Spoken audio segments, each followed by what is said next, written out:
felt like a coin flip. It was whoever could set up in the best way. Savoki had a good chance of being able to get the right pillar in order to do so. But you did allude to their lack of engage on the side of GT. Did feel like they were struggling to find that moment. We'll see whether they can actually find something this time around. We'll see whether RNG find the Vladimir ban button this time around as well. It's just RNG already have the star power, and they've shown that they can win, not just relying on their star power, that they can just outmaneuver teams. So I would like to see them go back to that identity, because I feel like it's missing a bit in this series. GT are going to be the ones that ban away the Trundle this time around, so Savoki is going to be on a different support this time. Vladimir is going to be banned. He's going to leave the Rek'Sai open for the first time this series. That's very curious that they decided to ban Trundle from blue side. Savoki has gotten it both times this series, and it effectively could have been a very feasible ban from red side. Very true. Well, obviously just didn't want to ban anything else. Wanted to give themselves an opportunity to potentially get the Vladimir, as RNG were sticking to their guns about banning Rek'Sai most of the time. RNG now thinking about whether to go back to this Hecarim or not. The Brawn once again for Mata.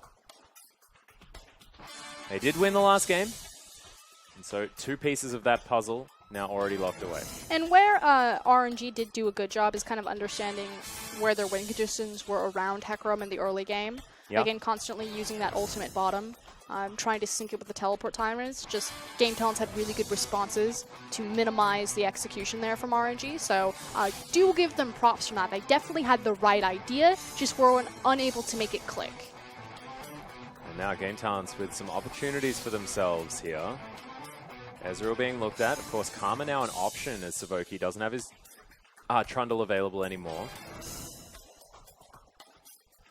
And Ezreal being looked at as a pick away from Uzi, as well as into PentaQ's playstyle. Speaking of denial picks. Wow. Well, that's going to be locked in, so it's going to be Azir and Ezreal here for Game Talents. Xiaohu going to have to mix it up. Literally taking RNG's composition out from underneath them. They so far have a very long arm comp, in that you've got the poke from Ezreal and the distance from Azir. Xiao actually thinking about heading over to Talia here as well. We've seen a lot of players now in the LPL following Rookie's lead. We'll see whether he does decide to lock it away. Victor would make some sense there as well. A lot of people think that Talia lacks damage for some reason. Spawn is very hard on this, in that Talia does not lack damage. She actually does a ridiculous amount of damage if you can hit all of her shards from her Q. Obviously, late game she will fall off because she only has, or she doesn't have an ultimate that does damage as well, but for that early to mid game, Talia is actually very strong in her damage output, her utility, and her reach around the map.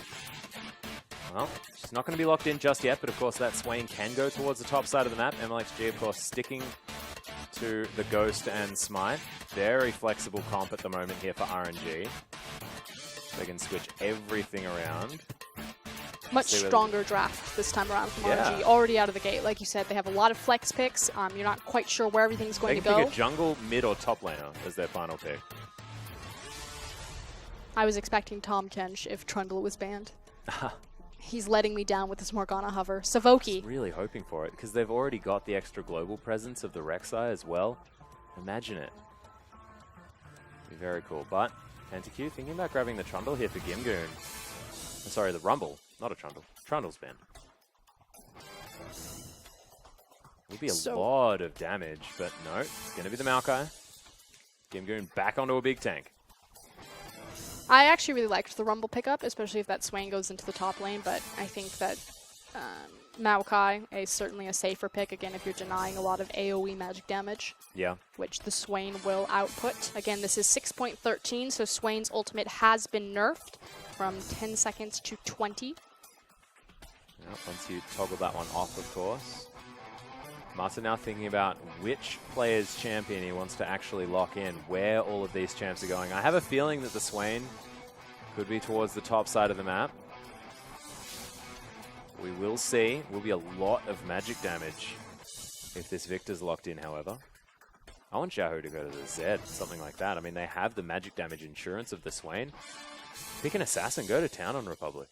I'm really surprised that we actually haven't seen a lot of Shen, especially with all the double teleport running around. This would be interesting.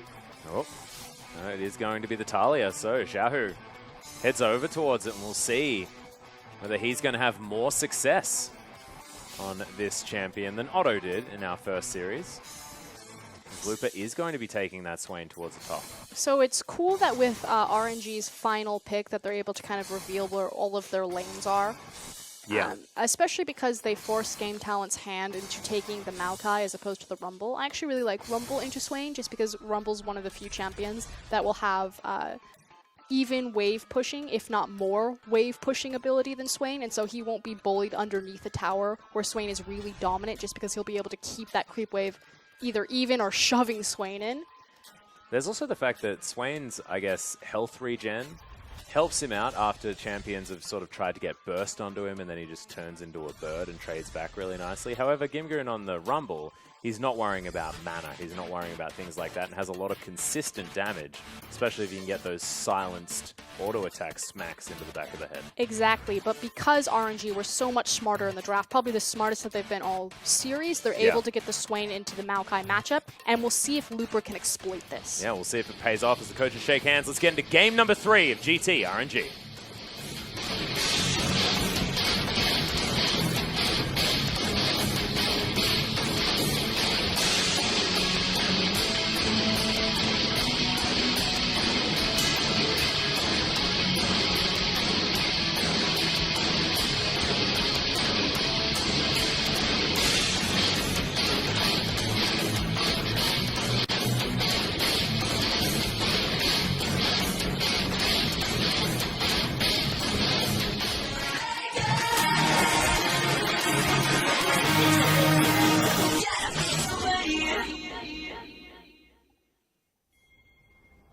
Thank you very much, PentaQ, and here we are for game number 3 between RNG and GT. GT once again on our blue side of the map, and you can see Republic right there has picked away the golden chicken from Xiaohu, and Xiaohu actually going to mix things up and grab the Talia. He has played a lot of different champions so far in the LPL. However, this is the first time he's really deviated away from it, especially in this series. It's definitely a champion that will fit in Xiaohu's wheelhouse, however. And something that I want to touch on for RNG's composition is every single one of their laners pushes. And this is just something that you'll see time and time again out of RNG as Republic's actually possibly caught up. Whoa, yeah, they're not going to push too far forward. Republic is going to be able to head back to base before these minions crash. But if that's a sign of things to come, it is dangerous. Yeah, but again, Swain excels when he's pushing someone underneath tower, although as I say this, they're actually initiating a lane swap. So RNG, I don't know anymore. Yeah, it's an answering lane swap though, as you can see. It's just going to be a little bit upside down. Swain is really reliant on the lanes underneath him being pushing far forward because he exposes himself to ganks when he's at his most effective, which is pushing someone underneath a tower, laying down Beatrice, and then hitting them with the Torment. Yep. Because he's one of the few champions that has 2 damage over time abilities to punish someone while they're CSing under tower. So it's super important that he has someone like a Sivir, someone like a Talia. And then RNG, this is not good. Yeah, Tormented Soil was taken though, so Savoki just going to be able to get a little bit of money as PentaQ grabs himself a little Sentinel. Trade 1. This is why you don't scale an ability until you're in the lane. If that was a Dark Binding, obviously you're trading much more damage in that scenario. Still risky 1v1 against the likes of Braum. Do you see Savoki just catch them with his Tormented Soil, though? That was incredible. That's a little bit silly, but like you said, we will have the Australian lanes. And otherwise, a standard game so far with the top on the bottom. Yeah, just a little bit upside down. Everything A-okay. And we'll see how Gimgurn goes as this tree. Look at this. Against the Birdman. Look at how strong Talia is. She just shoved in Azir. Yeah. How does it feel, Azir? How does it feel to be on the bottom now? Of course, Azir will hyperscale into the late game where Talia will fall off due to her ultimate not doing any damage. Yeah. That said, they also bring both ridiculous amounts of utility, although Azir does have a much stronger siege potential. And a much smaller wall. So it's okay. People who are like, Talia's not better than Azir. But Azir just met his match, level 2, getting shoved in. Yeah, well, I feel like Talia is almost unmatched as far as level 2 shove is concerned. That Q is ridiculous when the ground aim worked. However, you can see Republic is farming out just fine, despite the fact that he took some harass. Just ate through a potion. He's going to be A-OK. Pentakill and Savoki, they are getting shoved in, as you are wont to do when you're against a Sivir. It's just generally how it works, but still farming up quite fine. Everything going to be okay. I mean, Savoki and Pentakill, if they're used to anything, it's just surviving. You know, just getting through it. That's why they have the Tormented Soil. That's why they play Trundle all the time. Get control of that creep wave. Oh, yeah. What this does open up Uzi and Mata to, however, is they do have to be aware of the Rek'Sai gank path, especially over that wall, so... Whoa, Seismic Shove. Lands nicely onto Republic, but answering damage is there. Xiaohu takes a fair bit. This creep wave's going to hurt him. He's doing a really good job managing his worked ground as well to continue to maximize damage output. Yeah. When Xiaohu gets a champion, he looks good. And we talked about this, how Talia would probably fit very well into his wheelhouse just because, you know, kind of fitting that control mage identity, which Xiaohu is so well known for as an Azir main. As well as being very mechanically reliant there as well. As Talia does take a fair bit of that, and Xiaohu's a fantastic mechanical player. Smarter is going to get on top of Savoki. Black Shield goes down, meaning they'll turn their attention to Pentakill. Although you can see Lupa didn't use his flash. A little bit of a gank tank there by Wushang, but nothing found. And this is the only lane that's actually not pushing, so Looper not making the most out of his damage over time abilities, but actually just getting pushed in by Maokai and farming this one up safely. Republic's playing this really interestingly. It looks like whenever the Seismic Shove comes out from Xiaohu, he just tanks it and just tries to get damage back and win the trade. And it does half work most of the time. It's interesting. Talia, fairly low mobility if she's not utilizing her passive, so doesn't have a lot of options to get out of the Sand Soldiers when they get on top of her. Yeah. I think it's cute. It's the first time I've seen that sort of reaction. Also one of the first times that I've seen this particular matchup. So I mean, you pretty much have two options when you face Azir. You either outrange him in the case of Lulu and Varus, or you outmaneuver him in the case of the LeBlanc and the Zed matchup. Same thing with Victor. You're outranging him with your laser reach. Yeah. Talia doesn't really have that range option. As there we go. There's the Tormented Soil. That's why you take it. That was satisfying. That was to stop the level 1 backs. Back now. Mm-hmm. Well, you can see it has actually stopped it. And it is going to mean that RNG stick around for a little while, or at least Mata does. Mata does this all the time, where he's just a random support, just sitting in a lane, just getting solo EXP. And he just is, he's like bluffing them. He's like, is Uzi here? Is my jungler here? You don't know, do you? He wants to empower his roams with some extra experience. It reminds me of old school. What is going on? He's actually trying to 2v1 them. The Ignite's down. Pentakill flashed forward. He's not going to die. Success from Mata. Gets himself the exhaust. He's about to get dove. Didn't flash. There's the first blood. Goes down with a Prey Seeker from Wushang as Uzi's trying to get the work done here, but Lupa teleports and finds nothing. Oh my. Okay, that is so Mata. Like, it reminds me of old school Moscow 5, when like Diamond procs used to gank Darius and Alex lane all the time, and so they would play super aggressive, and you just had to respect it because you're like, I'm sure I thought Diamond. You were going to say it just seems like Edward or Gosu Pepper at the time, well, because that's how he played as well. It's just this idea that you're so scared that the jungler's there. Like, if Mata's there by himself, I'm like, the jungler's coming. I'm about to get ganked. This is a 2v2. Not that this guy's actually just, you know, messing with me, trying to 2v1 me, getting a flash out. Of course, it is traded for the teleport, so bad news for RNG fans. That was not a good play. Looked good initially. Backfired horribly. The bluff was called. And it wasn't a flash. I mean, that was an arcane shift out of Pentakill, so he still had his flash. Had to use his heal in the end to save his jungler. But the Ignite was down. So trades his life for an Ignite, and we'll see whether it is going to pay off as Xiaohu works some ground and gets himself a blue buff. But this has just been a little bit of a silly series in terms of individual decision-making across the board for RNG. However, has been almost a career-making one for GT. who, despite all odds, been finding themselves leads in these games. Uh-oh. And there's the teleport. Here's the dive potentially coming in as Xiaohu's going to teleport on top. Never Move comes down as Gimgoon's trying to move out of the way. Seismic Shove was close, but no cigar. And GT do at least free up the mid lane. No, Wushong's going to make his way in as well, but RNG, free time here on the bottom side of the map. It pretty much is trading waves after all is said and done, so wave advantage for GT in the mid lane because they're going to shove that one in and deny Xiaohu as Wushong actually being caught. Yeah, gets the knock up eventually, and Republic finds his way all the way over the top. Wants the Emperor's Divide, but Wushong not going to be able to tunnel his way far enough. Tower falls down, Swain picks up a kill here. As you can see, the Weaver's Wall used to dodge out of the way of the Azir, who still has the ultimate. That was amazing. Really nicely played by RNG. What they are good at is being able to collapse, especially in their own jungle. It's pretty much the line in the sand that you do not cross against this team, and they finally show up back to expectations. Well, you can see Republic tanks actually that full Q combo as the Seismic Shove gets him back in, and Xiaohu answers, has to slide his way back underneath his turret. Xiaohu's actually at risk of dying here as Looper's just going to bird his way over the top. That's terrifying. Emperor's Divide will get him to relative safety, but the Torment's doing work. Mata wanted to try and find the dive as well as MLXG's here, but Wushong enough to get them out of here.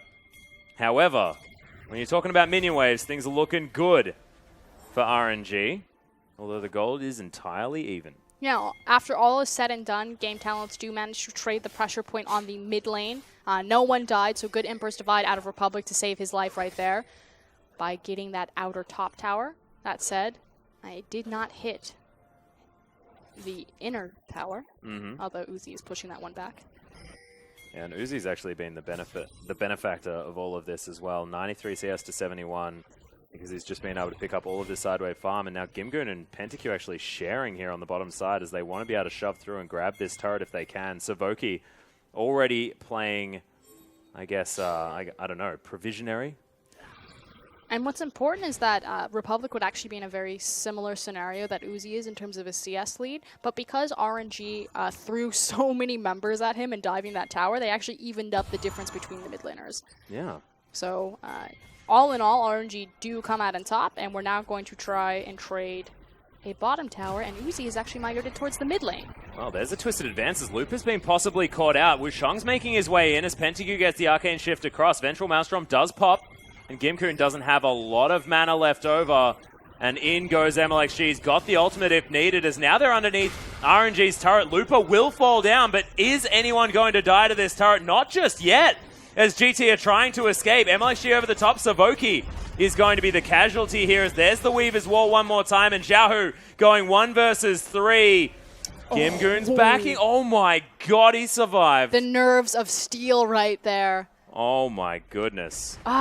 So Game Talents, they minimize their loss right there. Great collapse again from RNG. But again, this is a decision where instead of choosing to trade 1-for-1 on the towers, because Uzi was initially pushing the top lane, they choose to walk from the top tower, collapse all the way to the bottom, and try to take the fight. And that's pretty much the perfect example of RNG's mentality this entire series. Yeah. Just fight. Just fight. Kill him all the time. There's a cannon creep. Don't let him get it. We gotta fight. It's PentaQ. Arcane Shift in to clear up this farm. He's going to do so quite nicely. Uzi continues to stay in the lead, but full vision available here of the Sivir. Doesn't quite have Essence Reaver completed just yet. And if we're talking about power levels, PentaQ, regardless, will still hit his first. I don't know. Because he's going for Muramana as opposed to looking for his Sheen, Uzi is definitely much stronger right now. Oh, right now, yes. But I'm thinking like 2-item power spike versus 3. Yeah. But I think Uzi's going to hit his power point before, just because of how PentaQ is itemized and likewise the CS discrepancy. But yes, normally, in the race to 3 items versus 2, Ezreal does typically win that. Well, I have a feeling Uzi will beat him to 2. just because this guy is very far ahead in the farm. 30 But CS in the lead. Again, is the difference between Uzi's Ezreal and PentaQ's Ezreal. PentaQ picked up the pickaxe. Uzi gets the Sheen. He wants the immediate power right then there. Wants a punch in the face. PentaQ's like, oh god, please let me farm. Yeah, exactly. Oh, Wushang is down here towards the bottom side of the map. RNG once again invading through. Savoki throws out a binding but doesn't find anyone. This red buff going to be well and truly contested. Wushang will see is going to be able to lock that one down for himself. Tags MLXG here as well as the Black Cleaver comes in. Republic now going to be collapsed on as there's the Emperor's Divide. Gets knocked up. Seismic Shove's going to get him back in, but a really nice maneuver with the E to get himself out of there. Another Dark Binding going to go wide as the teleport's coming in from Looper. Cancels it as he wants to stay towards the top side. He was cancelled by Gimgoon, actually, but who may have overextended and traded his life for this. Nope. Gets out. Not quite enough mana as MLXG dodges out of the way of another binding. Just takes away the jungle camp. Now Republic still very low under this turret.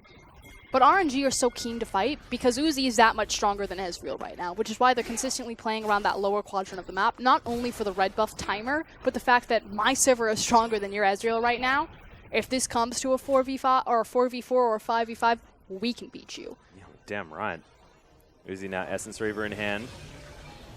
Building towards those Berserker's Greaves. We'll see what he decides to go to as far as the attack speed item of choice. Is often the one thing that does change up as far as the Sivir build is concerned, whether you go for the Phantom Dance or the Static Shiv, something like that. And whether he goes first towards Infinity Edge, whether he's feeling confident, whether it's going to be something like a Last Whisper item, or even a Hex Drinker in Uzi's case, who does really like that item. Likes to have that defense, especially when he flashes forward. Plays on the front line. Maximizing damage output. Damn right. PentaQ almost dying to the Krugs, but we'll be able to go back now, see whether he has that Manamune completed, whether he is going to complete that Sheen at the same time or something like that, whether he has quite that money in the back pocket. He's been denied a lot of farm. This CS discrepancy between Uzi and PentaQ just opening up bigger and bigger. Yeah. 45 CS. And again, in terms of kills, that's about 3 to 4 in terms of your goal value. Just ridiculous. You can see Republic continuing to try and hold on here as Xiaohu moves out of the way of the soldiers. Just continues to clear out creep wave after creep wave. And RNG grab Dragon number 1 here. It is almost down to half health. We'll see whether GT can move over. This is Doesn't look like it. Much cleaner game from RNG. They've done much better in preparing their vision, acting around the vision that they've invested their gold into. Although, as I say this, Looper getting caught out, but he's swaying. There's the trade. Nevermove is going to land on both of them here as he's just so durable. We'll see whether he can actually make it to this tunnel as Weaver's wall's actually been thrown out. Xiaohu is going to make his way up here. Nice twisted advance comes out from Gimgoon, but he's going to leave Wushang to fend for himself. Tunnels into the base. Oh, he's going to get out. Oh my god, what a beast. What a legend. Well played. And look at this, just takes the dolphin tunnels out. Very cute outplay from Wushang right there. And they both survive. Teleport bottom, though. Xiaohu just looking to pick up some free farm as his bot lane moves into the mid lane. So not allocating and splitting creep resources or lane resources. And also, I think he's hunting PentaQ. Yeah, also denying PentaQ taking down that turret as well, which they would have really liked getting some extra global gold, as Republic does have his Nash's Tooth now. Has claimed himself the CS lead now that Xiaohu's just launching himself around the rift. Savoki hasn't got too much done here on this Morgana so far. Needs to start hitting some of these bindings. But of course, that Black Shield will be very important. At the moment, though, 1 turret apiece. I mean, Dragon going in favor of RNG. However, otherwise, it's very even. As MLXG, yeah, see, that interaction is not fun. But RNG have done a great job in just kind of controlling their waves and, like you said, bullying GT off of them to find themselves natural CS advantages. They're still down in gold, but it's a very tight game. MLXG wants to build towards his Trinity Force. Does have his Cinderhulk, though, which is why not a lot of damage is falling on top of him at the moment. Very, very tanky with his current build path. He's going to stay at about that, though, for the next little while. Now Wushang is here, ready to start some potential engagement, but the blue buff easily stolen here as Xiaohu takes a few rounds of spells, but Republic running low on mana and no blue. And every single time, RNG are contesting each and every buff. Just bleeding game talents out through their jungle. And this will now give them the gold lead as they take down this tower. Well, tower's actually traded.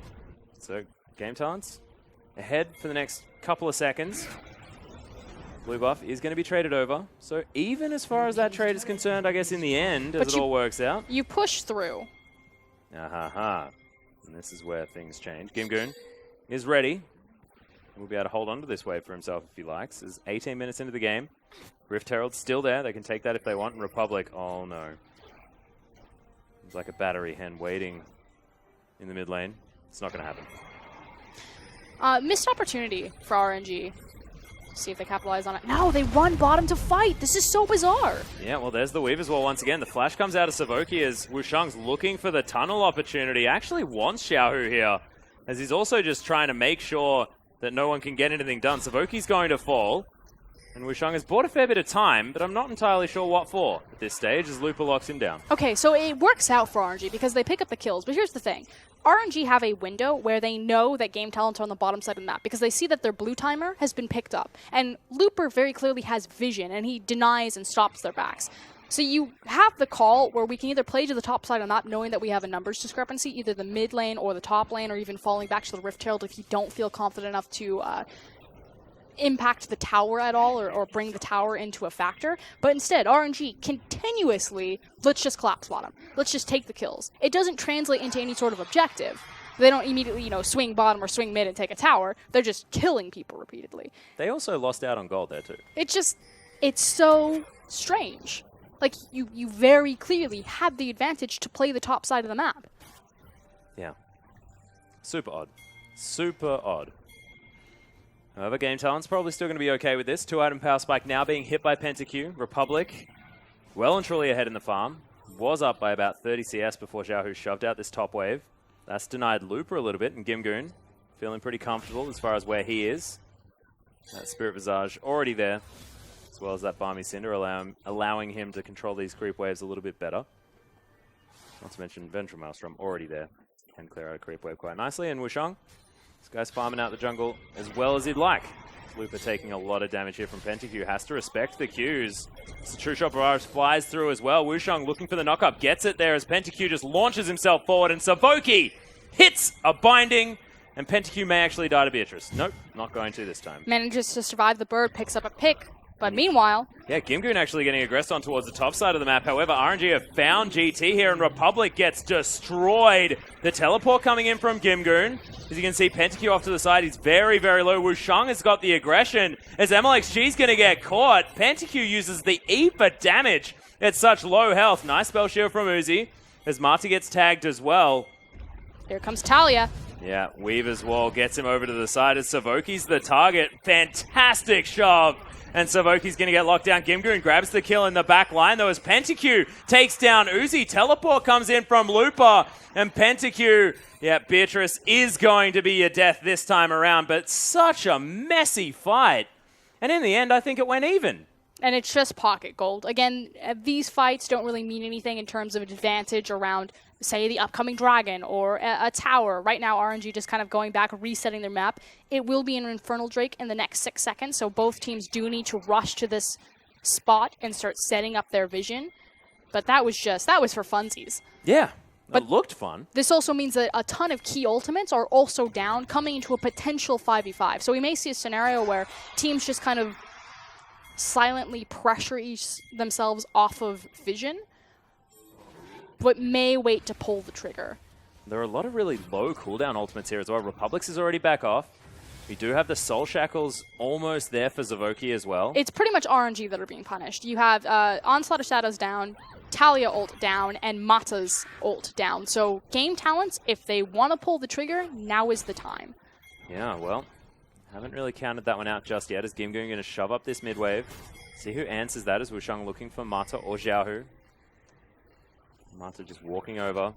Looper's going to get here as well, so everyone grouped up on the side of RNG. The On the Hunt is now ready as Xiaohu works some more ground. Yeah, RNG just doing a great job, not over-committing to this, still waiting for their cooldowns, which they now have back up on Hecarim, but keeping game talents at an arm's length and now picking up this dragon. Yeah, this dragon. Wushang is going to close the distance, but MLXG locks down the dragon. Nice black shield there under Wushang, but now not going to have it for the carries. GT now looking to disengage. They've lost the trade. No need to lose any more as Gimgoon. Nice arcane smash as Wushang taking some damage here from the flanking Xiao, who launches the tanks back into the team as Gimgoon has the black shield. True Shot Barrage flies through. You can see Weaver's Wall now going to stop any engagement, but Xiao in an awkward position. Poke damage still flying through. RNG getting the better end of that stick as Wushang always finds himself in these odd spots. Looper launching his way back around. Nice spell shield once again from Uzi as he backs away. Game talents might find themselves a bit of control here in the mid lane. Xiaohu is very low health, low mana, so it's pretty much entirely up to Uzi to stave them off this tower. Yeah, black shield lands on Amata. Xiaohu has to move out of the way as in goes MLXG. He's looking for PentaQ. Empress Divide comes down. PentaQ still alive from the black shield, but Uzi's going to lock him down, and Looper in the backline. Republic's dead. Gimgoon going to follow there as well as Uzi's kiting him around. Savoki going to be the next option. Looper waiting for some cooldowns, not going to have it. And now it's RNG's turn to push down this wave, and MLXG with that engage. That was stunning. And RNG finally get a team fight in a necessary spot that actually translates and means something for map control. Yes, it was a great setup from MLXG, but I need to see more of this from RNG. I need to see meaningful 5v5s. Yeah. Well, Looper now going to be able to clear out this massive wave towards the top side of the map. We'll be very happy to do so here as well as Rod of Ages ticking up. Going for the Zhonya's as his next item.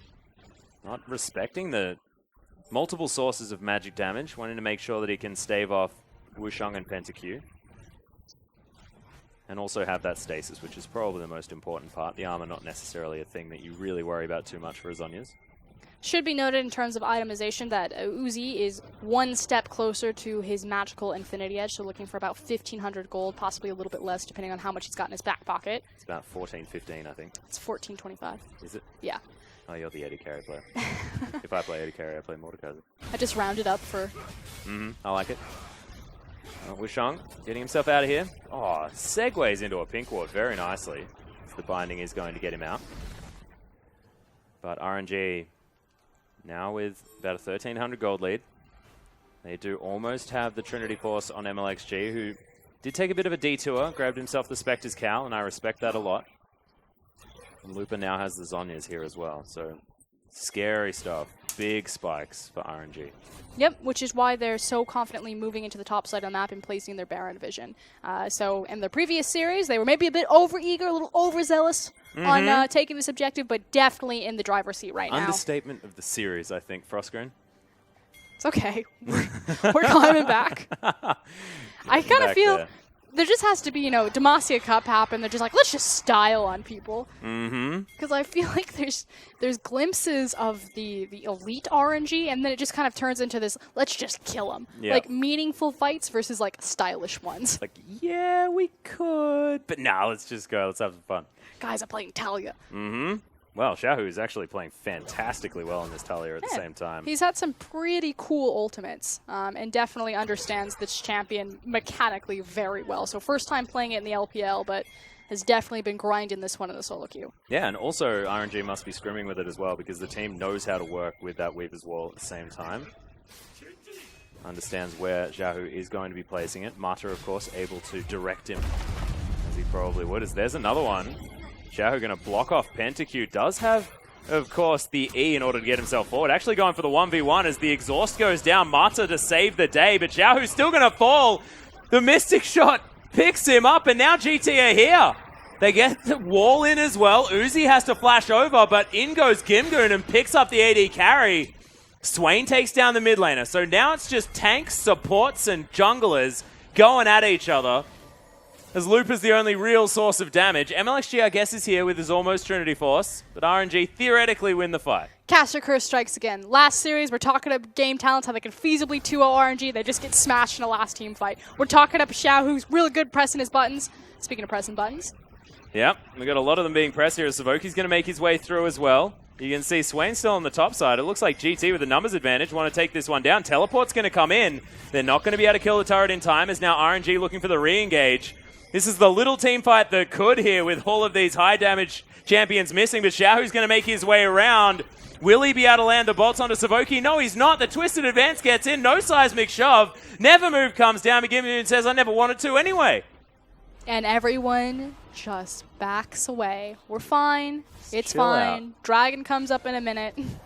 They can't turn on Baron because we've staggered our backs appropriately. Okay. Pentakill styled on Xiaohu. Xiaohu pretty much missed all of his damaging abilities, and Pentakill with a massive outplay. Had to give him props. I know it happened like 20 minutes ago because we've been fighting every single opportunity. Yes. Good job, Pentakill. Republic and Pentakill really stepping up this series. Well, certainly are. Republic, unfortunately, got relatively deleted in that last fight, but it's difficult. It's fine, he had a Vladimir game. Yeah, he did. And he looked good in that one. Did well on the Victor. He certainly did. That is his champion, of course. The old Victor. But now Pentakill back up there again, saying, Xiaohu, come and do it again. I know you've got the ult. Bring it. Does have more of Malmortius now built up as well as the Execution is calling to stop Looper from regenerating too much of his health bar. MLXG as well. A little bit. That W. Now Gimgoon stepping his way forward. He doesn't have a lot of fear right now with his 2 items built up. It's because they see Talia bottom. You immediately see the pings out from game talents, and yes, her ultimate can get her quite a distance on the map, but it is not global. It's about the range of a Lux ult. Doesn't have his TP. 3 items. Well, Pentakill. There, MLXG is actually just making a really big wraparound. He wants to engage. GT grouped as 5. Will be a 5 versus 5 as Uzi does use the spell shield. See what the game talents look at. This is a means to go in as there's the never move. Gimgoon might be the engaged target, but he's probably not the one they're looking for. As that Dark Binding was god tier as MLXG is going to be locked down. Another knock-up comes in as they want to get the horse out of there, but Pentakill is going to get turned on. Uzi picks it up. Weaver's Wall locks down any sort of peel from GT. They lose their AD carry and RNG survive. MLXG will go back. He'll just canter his way back towards that Baron pit. Republic does at least manage to clear out his minion wave, but I'm not sure whether they're going to be able to deny RNG any control of this area. And it looks so good for game talents. Like you said, Savoki hitting a game-changing binding right there by stopping the horse from getting into that backline. But unfortunately, Uzi so confident, stepping forward, laying down that damage, and then a really nice Weaver's Wall to make sure that it's an isolated 2v4. And there's 0 response from game talents. Yeah, Pentakill just couldn't quite get out of there. On the hunt, just a little bit too powerful. And Uzi, he's got 3 items. He basically 2 shots in Ezreal right now. And Xiaohu going to get hit by that Dark Binding. Savoki's got his iron. Nice black shield, but he's going to fall extraordinarily low. Q not quite enough range. Savoki has to go back to base. Gimgoon gets back here. Not sure how Savoki survived, but he pressed his buttons pretty good in order to do so. Still even had the Locket of the Iron Solari. Definitely not where he wants to be, though, limping away with 10% HP. The Cloud Drake will be the one to fall, but more importantly, it means that the Elder Drake is now on the timer for the map. And that is also augmenting Mountain, Infernal, and Cloud now for RNG. So just giving them a bunch more stats. A smattering. Yeah. A tasting, if you will. It is. Not exactly a smorgasbord. But a potpourri. Potpourri? I don't know whether it's an arrangement of dried flowers. Not that I know intimately what potpourri is or anything like that. I know, I've smelled your desk. Damn it. Never mind. My grandma used to make potpourri, by the way. And we're done. Yep, okay.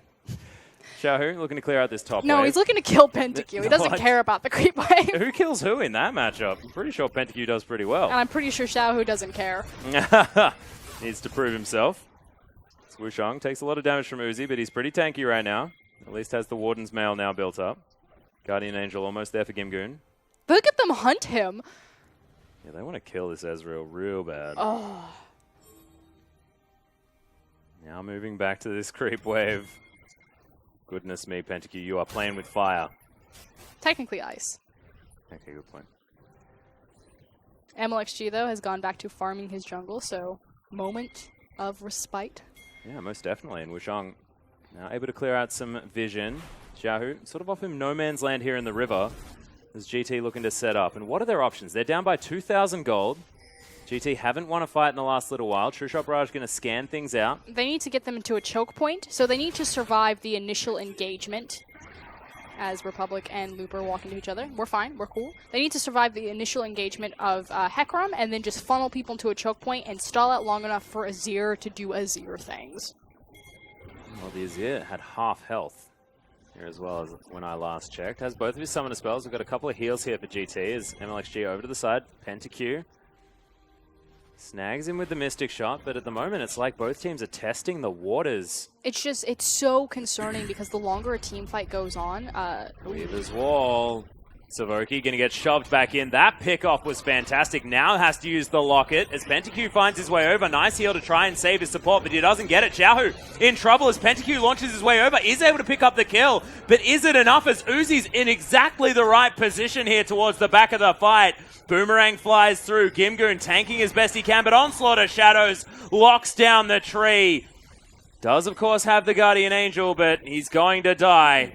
Penta-Q survives. However, that is 3 dead, and RNG knocking on the base of GT. And the big thing is the fact that Azir is dead. Not only because, again, Azir is going to be the big responsible party for outputting damage late game, but it eliminates a ton of their wave clear and their ability to contest and to poke off of this Baron. Not to mention disengage potential as well as RNG. See that Scrying Orb. Now going to go in. They have a couple more orbs available. As you can see, Preyseeker flies through. This Baron taking a lot of damage as Marta is so low. On the Hunt's being popped. Penta-Q's going to die. Uzi crits his face off as now Wusheng wants to try and get this Desperation steal. The teleport coming in as Wusheng now just wants to get away. Needs to try and save his own life. The Baron's doing a bunch of work to multiple players on RNG as Savoki makes his way over the top. Dark Binding lands onto Xiaohu, but he's not in range of the Baron, which is a thank goodness situation here for RNG, and they don't get the Baron. And it's because of a greedy play from Looper, in all honesty. Looper flashing over the wall and chasing, as opposed to staying on the Baron and tanking it up. So RNG were trying to do their best to juggle the aggro while chasing down Wusheng, as opposed to just sticking to the Baron. So game talents, they weather the storm. Now looking at a shot of this Elder Drake in the next 2 minutes. Yeah, and we do have Xiaohu picking up his blue buff. We've got almost 6 items here for Uzi, who almost has more of Malmortius as the final one. That is Mortal Reminder completed. This guy is huge. The Sivir is online and ready to boomerang people's faces off. See whether Uzi can get himself into the right position like he did in the last fight in order to do so. MLXG has his GA. And Gimgoon looking to try and stop Lupo, who looks relatively unstoppable. He's got the Spirit Visage, more than happy, just wants to get the Void Staff, so he's doing notable damage to these GT members. Teleport now coming in, RNG committing to the Baron one more time. And it's because they see Gimgoon on the bottom side of the map trying to match up across Looper. There's no reason he should be there. It's not like he's stopping a wave. This is now a 4v5. Yeah, without the big tank there as well as the wall flies through. They've caught out the jungler as Wusheng in trouble. Xiaohu picks up the kill. The first pick of the fight is already there as MLXG taking a lot of damage. Has the Onslaught of Shadows. And GT have to back away. Gimgoon finally gets in here, but it's still a 4v5. We're going to call that a more questionable Talia wall. It did manage to pick off one, but it also saved a big portion of game talents. Gimgoon now back in position. They could look to try to stop this. We'll see whether they can do so as RNG starting off this Baron one more time. It's gone down extraordinarily low. There's the slow field as GT get in there. Republic's able to take down Marta. As you can see, the Baron falls in favor of MLXG and launches himself in. Penta-Q immediately taken out of the fight as Gimgoon on top of Xiaohu. He will manage to pick up that kill, but Uzi... Republic's doing work. He cannot be tanked. Yeah, Republic able to do something as MLXG's going to fall to his GA, but that's not enough, and Uzi just shoots him in the face. There's the spell shield for the Dark Binding, and he grabs a whole bunch of lifesteal and heads back towards Savoki, who's like, well, I'm out of here. If I'm going to die, I'm going to do it on my own terms. Republic tried so hard that team fight and almost made it count, but unfortunately Maokai went one way, Morgana went the other way, and Azir was left with Uzi just running at his face after the Emperor's Divide had been set up. Yeah, Uzi once again doing a whole bunch of work. Yeah, you can see exactly right. Over 8k damage there for Republic, who almost saved it, like you said. However, it's not enough. Wusheng's going to fall down here in the jungle as well as MLXG picks that one up. And Gimgoon now trying to get some work done. Uzi just kiting him around. That Warlord's Bloodlust doing a whole bunch of work.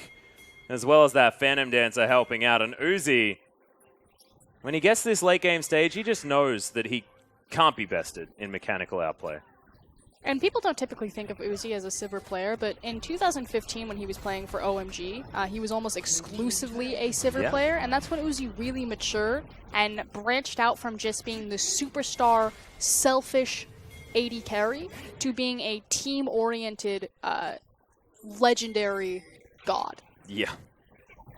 And he's demonstrating that right here. Mora Malmortius now completed here on Uzi. He's got 6 items, 9, 2, and 13. 80 CS in the lead.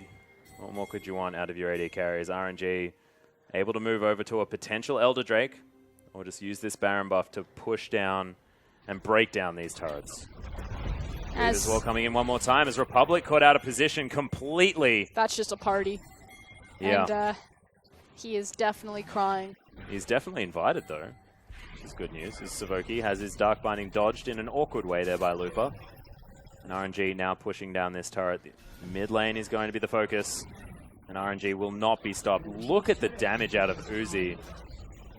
This is going to be a similar fate for the inhibitor. Do they want to actually win the game? It's only Republic dead.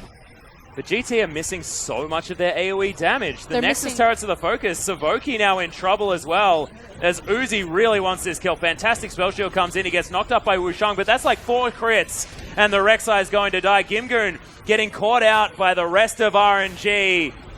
It is going to be PentaQ falling. RNG just steamroll over GT in the last couple of fights. And this is the team we were expecting to show up. It took them a while to get there, but they got there in the end, and that's what counts. We had a bit of a victory lap in game 2. You know, we had to stretch. Yep. But we got there. We came online. That is the 5v5 that we expect from a team of RNG's caliber. They set up their fights around the Baron pit really well, executed on it well, and big shout-outs to Xiaohu on that Talia, making great picks with the Weaver's Wall. And that pick at the end of the game there onto Republic that sealed the fate of the game. It was really beautiful to see. The man was hitting a whole bunch of his abilities. Some of his seismic shoves, the directions that he chose there as well, were actually beautiful to see. And we're seeing the versatility of this champion as well coming out of the mid lane. Rookie did demonstrate a whole lot of it. The man is ridiculous on basically any champion he picks up. But very impressive out of Xiaohu for that one. See, players are going to shake hands, and hats off to Game Talents in that series, because they were contenders. I mean, game 2, where they could have walked away with the series, effectively came down to a 50-50 team fight, because it came down to a single team fight that ended the game. So definitely Game Talents did very well for the series. They should walk away with this one for their heads held high.